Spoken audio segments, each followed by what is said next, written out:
பதினஞ்சு 3/2026 அன்னைக்கு திமுகவும் அதன் கூட்டணி கட்சிகளும் சேர்ந்து மத்திய அரசை கண்டித்து வேப்பனப்பள்ளி பிடிஓ அலுவலகம் பக்கத்தில் ஒரு கண்டன போராட்டத்தை நடத்தியிருக்காங்க. இந்த கண்டனத்தில் சமையல் கேஸ் சிலிண்டர் தட்டுப்பாட்டை எடுத்துரைக்கும் வகையில் இந்த ஆர்ப்பாட்டமானது இருந்தது. ஏற்க மறுப்பதா ஏற்க மறுப்பதா ஏற்க மறுப்பதா ஏற்க மறுப்பதா கீழடி அகழ்வாயு முடிவை ஏற்க மறுப்பதா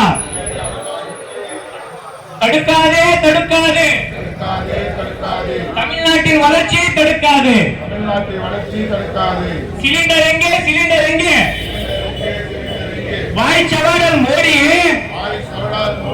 சிலிண்டர் எங்கே சிலிண்டர் எங்கே சிலிண்டர் எங்கே சிலிண்டர் எங்கே துப்பில்லையா துப்பில்லையா துப்பில்லையா துப்பில் கண்டிக்கின்றோம் தமிழ்நாட்டு மக்களுக்கு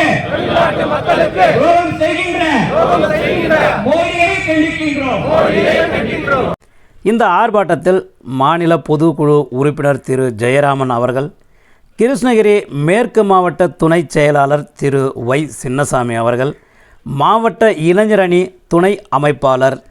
திரு நரசிம்மன் அவர்கள், வேப்பனப்பள்ளி முன்னாள் ஒன்றிய சேர்மன் திருமதி சரோஜினி பரசுராமன் அவர்களுடைய சார்பாக திரு பி மாதேஸ்வரன் அவர்கள், வேப்பனப்பள்ளி மேற்கு ஒன்றிய செயலாளர் திரு டிஎஸ் கருணாகரன் அவர்கள், வேப்பனப்பள்ளி கிழக்கு ஒன்றிய செயலாளர் திரு ஏஎம் ரகுநாத் அவர்கள் மற்றும் கழக நிர்வாகிகள், கழக தோழர்கள், கூட்டணி கழக நிர்வாகிகள், கூட்டணி கழக தோழர்கள் கலந்து கொண்டுள்ளனர்.